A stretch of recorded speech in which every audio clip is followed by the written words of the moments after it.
Mesdames et messieurs, bonsoir et soyez les bienvenus pour cette nouvelle édition de votre journal de 22 heures à la une dans l'actualité.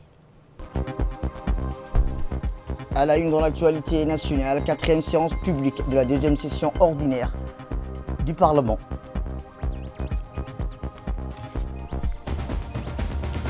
Et enfin, dans l'actualité internationale, plus de 300 000 Palestiniens retournent dans leur maison, où nous verrons en fin de journal en Proche-Orient. C'était les titres. Merci si vous nous rejoignez. Eh bien, je vous dis dans le titre, conformément à l'article 52 de la Constitution, l'Assemblée nationale de Djibouti a tenu aujourd'hui la quatrième séance publique de la deuxième session ordinaire du Parlement pour l'année 2025 de la 9e législature. Cette séance, présidée par son Excellence, M. Dileta Mohamed Dileta, président de l'Assemblée nationale, s'est déroulée en présence du Premier ministre, M. Abdelkader Kamel Mohamed, des membres du gouvernement et de l'ensemble des parlementaires. Après l'ouverture de la séance, le président de l'Assemblée nationale, Dileta Mohamed Dileta, a invité les rapporteurs des commissions à présenter leur rapport sur les projets de loi préalablement examinés en travaux des commissions. Cette séance plénière a été consacrée principalement à l'examen et à l'adoption de plusieurs projets de textes législatifs relatifs aux comptes financiers des établissements publics, à savoir l'approbation des comptes financiers de l'Office national des eaux et de l'assainissement de Djibouti pour l'exercice 2022, le projet, à savoir l'approbation des comptes financiers de la Société immobilière d'aménagement foncier pour l'exercice 2023. Troisième projet, à savoir la loi numéro 143 de l'année 2024 de la 9e législature, adoption des comptes financiers de l'imprimerie nationale de Djibouti pour l'exercice 2023. Quatrième projet de loi numéro 144, approbation des rapports financiers de la CAM pour l'exercice 2023. Cinquième projet de loi numéro 145, approbation des comptes financiers de la Caisse nationale de sécurité sociale pour l'exercice 2022. Projet de loi numéro 6, approbation des comptes financiers de la radio-télévision de Djibouti pour l'exercice 2023. Septième projet, l'approbation des comptes financiers de l'Agence nationale de l'emploi, de la formation et l'insertion professionnelle pour l'exercice 2023. Huitième projet, l'approbation des comptes financiers de l'Agence nationale pour la promotion des investissements pour l'exercice 2019-2022. Neuvième projet, l'approbation des comptes financiers de l'Agence nationale pour la promotion des investissements pour l'exercice 2023. Et dixième projet, à savoir l'approbation des comptes financiers de l'Université de Djibouti pour l'exercice 2022.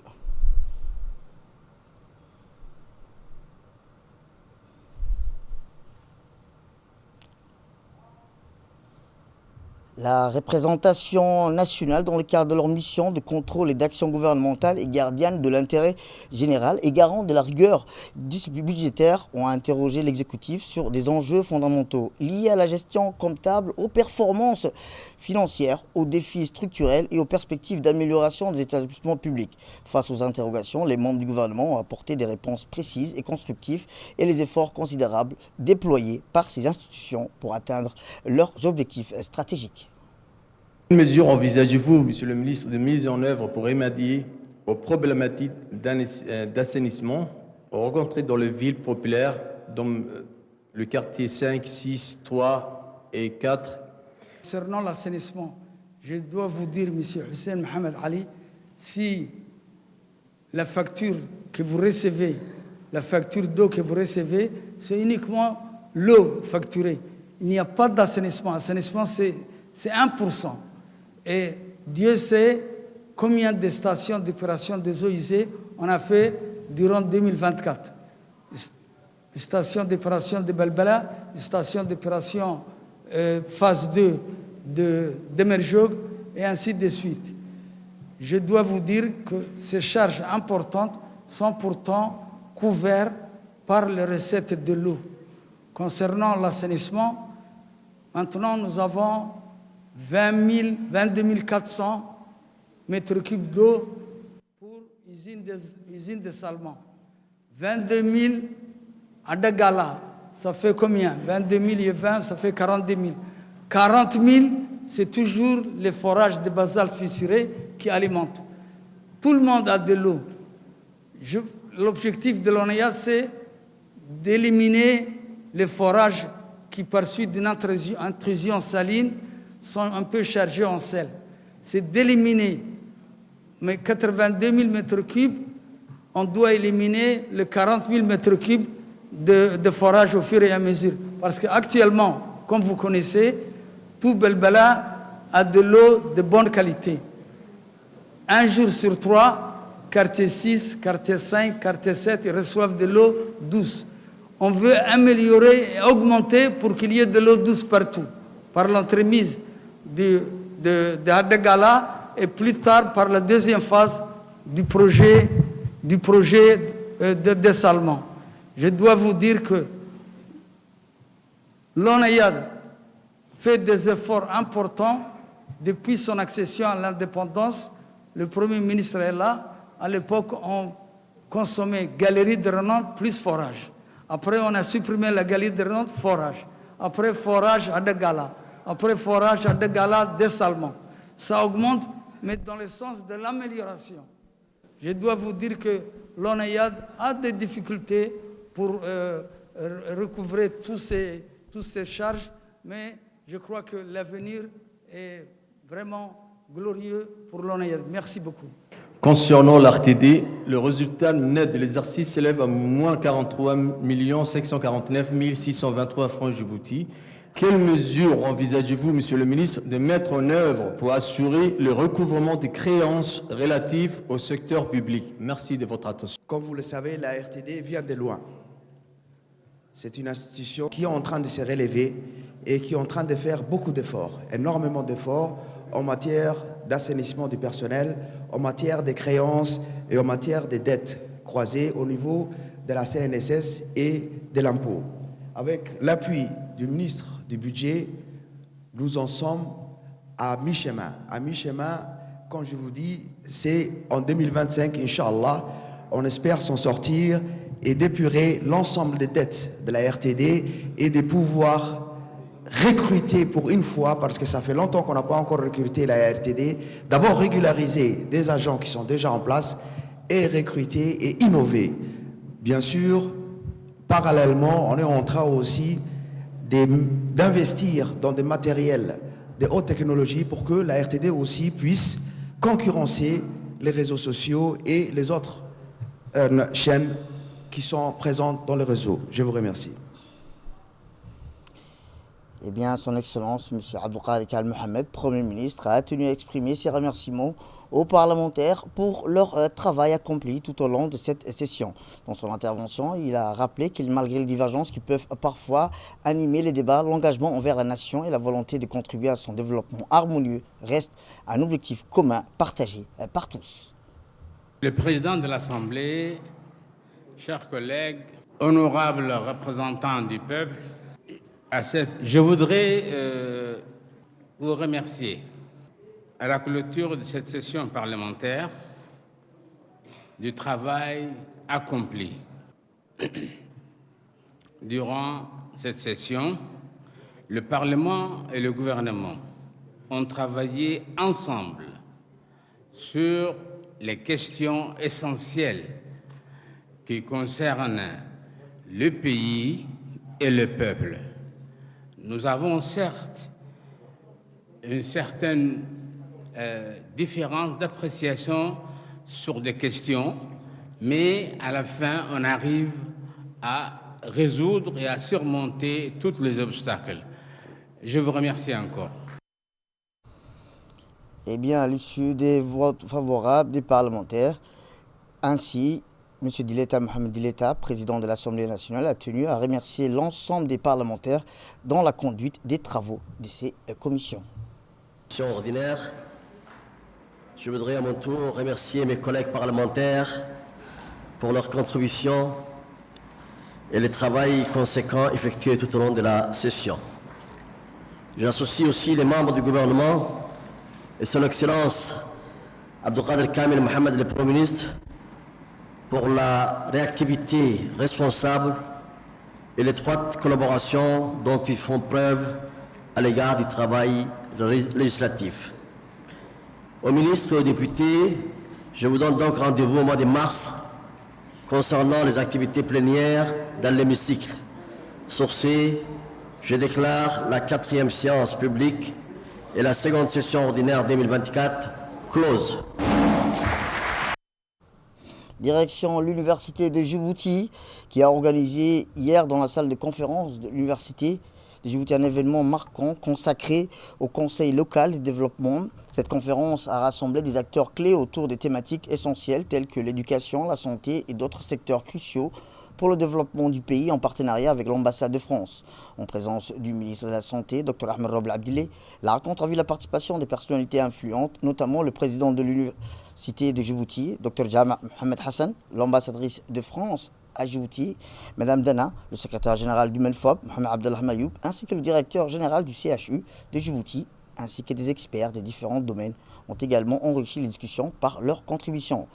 L'objectif principal de cette rencontre était d'explorer les moyens de renforcer le système éducatif et sanitaire tout en identifiant les défis relevés pour améliorer les services essentiels de la population, et les discussions ont porté sur des initiatives concrètes, notamment le développement des programmes de formation pour les enseignants et l'amélioration des équipements médicaux et la mise en place des projets pilotes pour promouvoir un accès équitable aux soins et à l'éducation. Question et vous allez me donner beaucoup d'idées, donc je vous remercie par avance. Je suis également ici pour faire un tout petit peu de réflexion de temps en temps, m'arrêter, me dire pourquoi on fait tout ça en fait, pourquoi on est dans la coopération et qu'est-ce qui fait que la France travaille dans la coopération à Djibouti. Eh bien, le secrétaire général du ministère de l'Éducation nationale et le président de l'Université de Djibouti ont indiqué que la conférence organisée aujourd'hui s'inscrit dans cette continuité en mettant en lumière des enjeux prioritaires pour le développement du pays. Pour l'éducation nationale, nous avons rédigé et mis en place un plan stratégique 2021-2035 qui donne les grandes orientations et les attentes de notre système éducatif. Et aujourd'hui, au bout de 4 ans de mise en œuvre, pour son premier plan quinquennal, nous avons réalisé des réalisations qui sont aujourd'hui très importantes et qui ont placé les systèmes dans une phase de transformation profonde. Pour la République de Djibouti, les défis liés au développement ne manquent pas. Les autorités politiques, dont représente aujourd'hui le ministre de la Santé, vous en diront davantage. Toutefois, pour l'Université de Djibouti, c'est avant tout un instrument de formation et de transmission des savoirs aux jeunes générations et qui accueille cette année plus de 11 000 étudiants. Écoutons à présent le ministre de la Santé. Depuis le Covid-19, le monde, bien sûr Djibouti aussi, subit ou bien est confronté à des défis globaux. Mais heureusement, Djibouti, sous la vision éclairée du chef de l'État, Al-Hajj Ismaïl Omar Guelleh, nous avons énormément d'opportunités. Nous avons un capital humain, des ressources humaines. Nous avons un certain nombre d'atouts pour relever ces défis-là. Après la conférence, l'école d'excellence a eu l'honneur d'accueillir la délégation de haut niveau composée des responsables du ministère de l'Éducation nationale, de la formation professionnelle, ainsi que les représentants du Conseil local de développement français. Cette visite marquée par la présence du secrétaire général du MENFOP, M. Mohamed Abdallah Mayoub, a été conduite par M. Éric Echevrel, conseiller de coopération de l'ambassade de France. Les visiteurs ont été chaleureusement accueillis par M. Rachid Abdillahi, proviseur de l'établissement. Au programme, une visite des classes préparatoires aux grandes écoles qui ont mis en lumière le dynamisme et l'excellence des formations proposées. Un moment fort de cette journée a été la visioconférence avec 2 anciens étudiants, aujourd'hui en France, dans des écoles prestigieuses. Ces jeunes ont partagé leur expérience et leur ambition inspirant ainsi le futur élite djiboutien.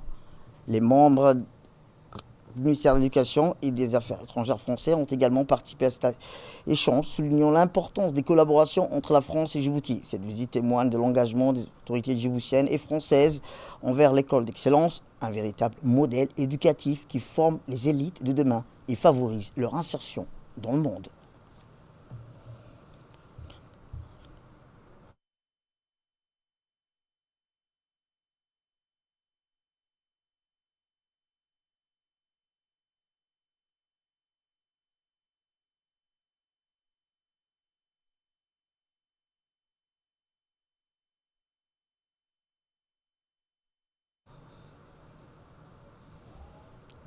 Autre actualité dans ce 22h, c'est aussi ce navire, le catamaran, qui est arrivé au quai de la Direction Générale de la Garde-Côte djiboutienne, si à l'escale.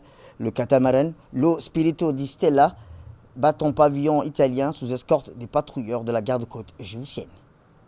Dans la journée du 28 janvier 2025 est arrivé au quai de la Direction Générale de la Garde-Côte djiboutienne, si à l'escale, le catamaran Lo Spirito di Stella, bâton pavillon italien sous escorte des patrouilleurs de la garde-côte djiboutienne. En effet, ce catamaran effectue un grand voyage étalé sur 3 ans autour du monde. Ce grand voyage a débuté en 2023 et prendra fin à la fin de l'année 2025 en effectuant des arrêts de 80 pays du monde dans la République de Djibouti. Le catamaran a pour objectif de permettre à des personnes de différentes cultures et surtout les personnes à besoins spéciaux de vivre, de partager l'expérience de la mer sur le voilier. Alors arrivée, l'équipe du catamaran Lo Spirito di Stella a été chaleureusement accueillie par le colonel Ouass Omar Boghoré, commandant de la garde-côte, en présence du contre-amiral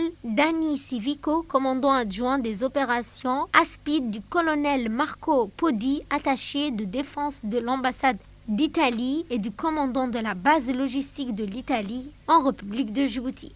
Il est prévu dans le programme du catamaran de recevoir une visite officielle des personnes à besoins spéciaux de notre pays pour monter à bord de ce voilier, et cette activité sera coordonnée par l'ANPH. Ainsi, la Direction Générale de la Garde-Côte 6 Escale a abrité la cérémonie officielle d'accueil du nouveau catamaran Lo Spirito di Stella, un symbole de notre engagement à promouvoir l'inclusion et les échanges culturels à travers des initiatives maritimes. Cet événement marque une étape importante pour renforcer les liens entre la communauté locale et internationale tout en favorisant le partage des valeurs humaines et culturelles. Le catamaran Lo Spirito di Stella est bien plus qu'un simple navire, il incarne la vision d'un monde ouvert, connecté. La cérémonie a vu la participation du commandant de la garde-côte, le colonel Ouass Omar Boghoré, le directeur général de l'ANPH, le colonel de la Marine nationale, des ambassadeurs des pays voisins, des différents corps, ainsi que d'autres responsables sont présents pour la cérémonie d'accueil du catamaran Lo Spirito di Stella, avec un personnel navigant majoritairement en situation. Cet événement a pour objectif de favoriser un environnement où toutes les cultures, origines et identités sont respectées et valorisées. Cette initiative qui marque un tournant pour l'engagement envers un avenir plus inclusif et diversifié.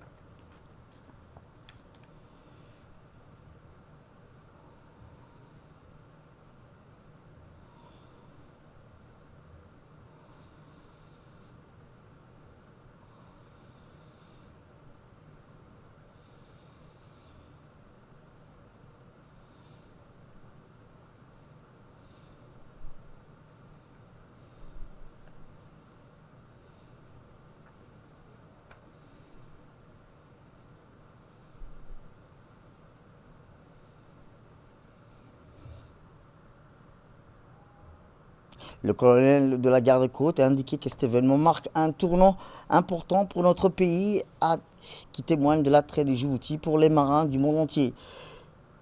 Lo Spirito di Stella est bien plus qu'un simple navire, a-t-il indiqué. Il est le symbole d'une aventure humaine exceptionnelle, d'un esprit de liberté et d'un amour de la mer pour les personnes à besoins spéciaux. Cet événement est une parfaite illustration des liens d'amitié qui unissent notre pays et l'Italie. Je tiens particulièrement à remercier l'équipage Lo Spirito di Stella d'avoir choisi Djibouti comme escale. Votre présence parmi nous au sein des gardes-côtes est un honneur et une reconnaissance pour notre pays. Je suis convaincu que cette visite marquera le début d'une longue et fructueuse collaboration. Je voudrais également rendre hommage aux efforts de tous ceux qui ont contribué à rendre cet événement possible. Fin de citation, a-t-il déclaré le colonel de la garde-côte, le commandant de la garde-côte, Ouass Omar Boghoré. Autre actualité dans ce 22h, c'est aussi la gendarmerie nationale qui a accueilli du 20 au 24 janvier 2025 une mission d'évaluation de la 3e rotation du contingent FPU de la gendarmerie menée par 2 examinateurs des Nations Unies, à savoir Ben Emmanuel et M. Yaba Youa. Cette évaluation a été un moment clé pour évaluer la préparation et les compétences des membres de la FPU tout en garantissant leur capacité à remplir leur mission de maintien de la paix à l'international. Les épreuves de cette mission d'évaluation ont couvert plusieurs domaines essentiels tels qu'un test linguistique, un entretien opérationnel, une évaluation de la conduite, le maniement des armes et des séances de tir. À la fin de la semaine, un exercice complexe de maintien et de rétablissement de l'ordre public a également été organisé permettant d'évaluer les compétences opérationnelles des membres de la FPU. Eh bien, en marge de ces activités, l'examinateur a rencontré le chef d'état-major de la gendarmerie djiboutienne avec lequel ils ont partagé un compte-rendu détaillé de la mission soulignant les résultats positifs obtenus au cours de cette évaluation. Les examinateurs ont quitté Djibouti le 25 janvier 2025 à 19h après avoir remis un rapport d'évaluation très favorable. La réussite de cette mission renforce la position de Djibouti en tant que partenaire stratégique dans les opérations de maintien de la paix sous l'égide des Nations Unies. L'unité évaluée sera déployée en zone de mission le 7 février prochain en remplacement de celle actuellement sur place dans le cadre d'une rotation.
Sport à présent, aujourd'hui a été clôturé le dernier module de la formation de licence A pour les entraîneurs au Sheraton Hotel. Ce programme d'envergure avait commencé l'année dernière, il était étalé sur plusieurs modules et sur plusieurs mois. La cérémonie de clôture a été parrainée par le premier vice-président et président par intérim de la Fédération djiboutienne de football, M. Mouhedine, et en présence du directeur des sports, du secrétaire d'État du sport, Abshir Hassan, et le secrétaire général du comité national olympique, ainsi que des hauts responsables de la fédération.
Écoutons à présent le directeur des sports, M. Abshir Hassan Ali. Je saisis cette occasion pour dire merci à la Fédération djiboutienne de football pour l'hospitalité, pour l'accueil, pour l'organisation et aussi pour la participation active de tout le monde. Donc, dans l'objectif de réussir ce stage pour l'obtention de la licence A CAF, et franchement, je vous le dis, merci votre président parce que ce n'est pas donné à tout le monde. Il y a des pays maintenant qui sont en train d'attendre et des grands pays, sans citer les noms, pour la réalisation de ce stage à ce type-là. Que je parle au nom du secrétaire d'État chargé de sport, son Excellence Hassan Mohamed Kamil. Je l'ai informé ce matin avant de venir ici et il vous félicite. Il vous félicite par rapport à la réussite de cette formation et d'avoir autant de cadres djiboutiens qui sont ici aujourd'hui pour avoir la distinction ou bien l'attestation de la licence CAF. Et je tiens à souligner la finalité, c'est soit entraîner les sélections nationales, soit prendre en charge les clubs de première division, deuxième division, troisième division, soit vraiment travailler dans le programme de développement du football depuis la base, les opérations de détection, de formation, de suivi. Mais nous nous sommes bâtis pour que vous soyez aujourd'hui ici parce que vous êtes couvert par un décret présidentiel signé en personne par le président de la République. La formation pour l'obtention de la licence CAF, FIFA, fait partie du sport de haut niveau, des élites. Donc dans ce sens, les institutions étatiques, privées, parapubliques, etc., ont l'obligation de se soumettre par rapport à ces décrets et de libérer les techniciens djiboutiens qui œuvrent pour le développement du sport de façon générale, mais également pour le football. On reste toujours dans le domaine sportif ou dans la cité d'Al-Hiba, conformément à la politique d'encadrement des jeunes sportifs mise en place par le secrétaire d'État chargé des sports, M. Hassan Mohamed Kamil, à Djibouti-Ville et dans la région d'intérieur. Initiative remarquable a vu le jour grâce à un jeune passionné de football. Conscient des besoins de sa communauté, ce jeune a décidé de créer une école de football dénommée École de football d'Al-Hiba. Aujourd'hui, cette école forme une trentaine de jeunes âgés de 10 à 15 ans, offrant des séances d'entraînement 3 jours par semaine, le jeudi, le vendredi et le samedi. Les jeunes bénéficient d'une formation technique complète, mais l'approche de Cheikhou ne s'arrête pas là.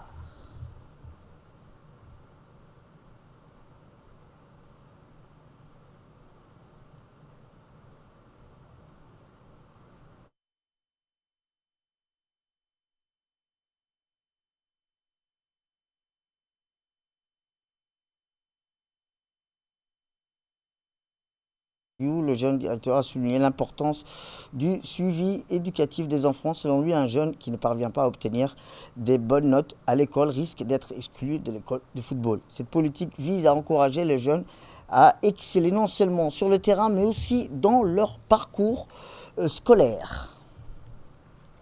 Et dans l'actualité internationale, je vous le dis dans le titre, les Palestiniens déplacés de force retrouvent ce qu'il reste de leur maison dans le nord de Gaza pour la première fois depuis plus d'un an. Ferdous Hussein. Plus de 300 Palestiniens déplacés de force retrouvent ce qu'il reste de leur maison dans le nord de Gaza pour la première fois depuis plus d'un an. Le nord de Gaza est dévasté, mais pas le moral des Palestiniens. Des centaines de milliers de Palestiniens ont commencé à retourner dans le nord de l'enclave et dans leurs maisons détruites avec un moral au beau fixe. Des centaines de Palestiniens déplacés par la guerre génocidaire d'Israël ont commencé à rentrer chez eux dans le nord de la bande de Gaza. Les Palestiniens de la ville de Gaza, dont beaucoup ont fait le voyage du retour vers le nord depuis hier, font la queue pour obtenir de la nourriture et d'autres produits et formes d'aide auprès des agences de secours. Mais les ressources sont rares malgré les efforts des organismes humanitaires. L'aide n'est pas encore à la hauteur d'immenses besoins de la population. Le système de santé est totalement détruit alors que le nombre de blessés est passé de 111 000 personnes depuis le 7 octobre. De plus, l'élimination des obus non explosés dispersés parmi les maisons prendra des années, ce qui risque d'entraver la reconstruction et la vie quotidienne. C'est la fin de cette édition. Merci à vous de nous avoir suivis. Restez avec nous. Notre programme est télévisé et le programme continue sur Télé Djibouti. Restez avec nous.